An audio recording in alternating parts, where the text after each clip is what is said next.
اویس کرنی رضی اللہ تعالیٰ عنہ مسلمان ہوئے، بڑا دل چاہتا تھا حضور سے ملنے کو، آئے بھی 2 دفعہ، آپ نے باتیں سنی ہوئی۔ اماں بوڑھی تھی، ایک ادھر دیکھو میری طرف، اماں بوڑھی ہو اور ماں حکم دے دے کہ نبی پاک کے پاس نہیں جانا، ذرا سننا، تو حضرت ویسے کرنی، یہ داتا گنج بخش علی اجویری نے لکھا ہے، یہ امام شورانی نے لکھا ہے، یہ تمام ان پہ سیرت نگاروں نے لکھا ہے۔ کہا بیٹے میں کمزور ہوں، مجھے چھوڑ کے نہ جانا، چھوڑ کے نہ جانا۔ ایک دن بڑی منت کی، رو پڑے، اماں نے کہا بیٹا جانا، لیکن اگر حضور گھر نہ ہوئے تو تلاش نہ کرنا، میں فالج زدہ عورت ہوں، اٹھ کے چل نہیں سکتی۔ او بھائی، حضرت اویس کہتے میں نے دروازے پہ دستک دی، یہ امام شورانی کے جملے، سیدہ عائشہ صدیقہ اندر سے بولی کون ہے دروازے پہ؟ کیا لفظ ہے، کیا انداز ہے! آج تو مرید بھی ٹیلی فون کرتا ہے، کہتا ہے پیر صاحب تیار ہو جائے، میں پہنچ رہا ہوں قریب، آ گیا ہوں، ذرا ریڈی ہو جائے۔ حضرت اویس کرنی دروازے پہ کھڑے، کون ہے؟ بڑی عاجزی، بڑی درویشی، کہنے لگے اماں جی ایک فقیر ہوں، یمن کا رہنے والا ہوں، ایک فقیر ہوں، ایک درویش ہوں، یمن سے آیا ہوں، محبوب سے ملنا ہے۔ کہ وہ تو گھر میں حجرے میں تشریف فرما نہیں ہے، باہر دیکھ لو، مسجد میں یا کسی جگہ تلاش کر لو۔ حضرت اویس کرنی کی آنکھوں میں آنسو آئے، کہنے لگے وہ آئے تو بتا دینا کہ ایک قرن سے فقیر آیا تھا۔ امام شورانی کے جملے ہیں، حضرت عائشہ کہتی مجھے بتانا نہیں پڑا، محبوب گھر آئے تو آتے ہی پوچھنے لگے عائشہ کوئی آیا تھا؟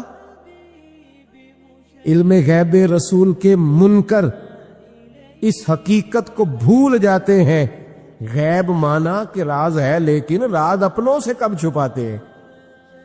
نبی کریم صلی اللہ علیہ وسلم کوئی آیا تھا؟ حضرت عائشہ نے سوال عرض کیا یا رسول اللہ آپ کو کیسے لگا؟ حضور فرمانے لگے کسی کی خوشبو آ رہی ہے، کسی کی، یہ امام شورانی کے لفظ ہے، کسی کی، اگرچہ غالب خوشبو خود محبوب کی ہے، کسی کی خوشبو آ رہی ہے۔ کہ حضور قرن کا رہنے والا کو فقیر آیا تھا، سلام چھوڑ کے چلا گیا۔ جناب عائشہ کہتے ہیں حضور کی آنکھوں میں آنسو آئے۔ میں نے کہا حضور وہ گیا کیوں؟ تو محبوب نے فرمایا اس کی ماں بوڑھی ہے، اس کی ماں۔ محبوب اگر اماں کے لیے کہتے ہیں چل سیکھے نا تابی بنے، وہ صحابی نہیں بن سکے، تابی، تو تبلیغ کرنے کیسے چلا جاتا ہے بیمار ماں کو چھوڑ کے؟ تو پیر صاحب کے ڈیرے پہ کیسے پہنچ گیا اماں کو چھوڑ؟ تجھے کس نے اجازت دی کہ ماں باپ بوڑھے تھے اور تو کہے جی میں وہاں جا رہا ہوں، میں نے چلے کرنے ہیں، وظیفے پڑھنے؟ بھئی جب حضرت ویسے کرنی، اعلیٰ حضرت امام اہل سنت رحمت اللہ علیہ، آپ نے لکھا ہے کہ وہ جو محبوب کا فرمان ہے نا بخاری مسلم میں، رضا اللہ فی رضا الوالد، فرمایا جس کی والد راضی اس کا اللہ راضی، اور جس کا باپ ناراض اس کا، اعلیٰ حضرت فرماتے ہیں 100 ولی، ایک جگہ پہ فرماتے ہیں 1000 ولی ایک طرف بیٹھ کے کہہ دینا کہ یا اللہ اس بندے کو بخش دے، اور اکیلا والد کہہ دینا یا اللہ میرا نافرمان ہے نہ معاف کرنا، تو فرمایا اللہ اس 100 ولی کی نہیں مانتا، والد کی بات مانتا، اس لیے کہ حضور کا فرمان آ گیا باپ راضی ہوگا تو اللہ۔ تو میرے بھائی شریعت ایک حقیقت ہے، اس حقیقت کو سمجھے۔ حضرت اویس کرنی کی زندگی کا ایک پہلو یہ، دوسرا پہلو یہ جو ہے نا بڑی لمبی چوڑی داستانیں، اور بڑا ہمیں شوق ہے تصویروں کا، بڑا شوق ہے۔ اب یقین کریں میری طرح کے بہت سارے لوگوں کے پوسٹر چھپتے ہیں، بڑی بڑی تصویریں لگی ہوئی ہیں چوکوں میں۔ استقبال سب سے اچھا وہ ہے جو قیامت کے دن ہوگا۔ اگر اس استقبال، دیکھیں نا یہاں ہم سے پہلے لوگوں کے بڑے استقبال ہوئے، پھر بعد میں کیا ہوا؟ چلے گئے وہ لوگ، ہم آ گئے، ہم بھی چلے جائیں گے۔ مٹی دے تے مٹی رہنا ہی، ایویں کا دی بلے بلے، اج مٹی دے اتے بندیاں تے کل مٹی دے تھلے۔ حضرت ویسے کرنی خیر التابعین ہے، تابعین میں سب سے پہلا نمبر ہے۔ آپ کی سب سے بڑی فضیلت یہ ہے کہ آپ نا، یہ ہم نا بتاتے بڑا ہیں، گزرتے گزرتے بتا دیتے ہیں کہ میں تہجد گزار بھی ہوں، گزرتے گزرتے بتا دیتے ہیں کہ مسجد کی جو ٹائلیں ہیں نا وہ میں نے لگوائی ہیں۔ بس کوئی بندہ مل جائے صحیح جس کو ہم کرامتے سنا سکیں۔ میرے جیسے مولوی صاحب بھی بتاتے ہیں، کہتے ہیں جب میرے جیسے اچھے لوگوں کی وہی بتاتے ہیں جب میں مسجد میں آیا تھا تو 30 بچے تھے، اب پورے 80 ہیں۔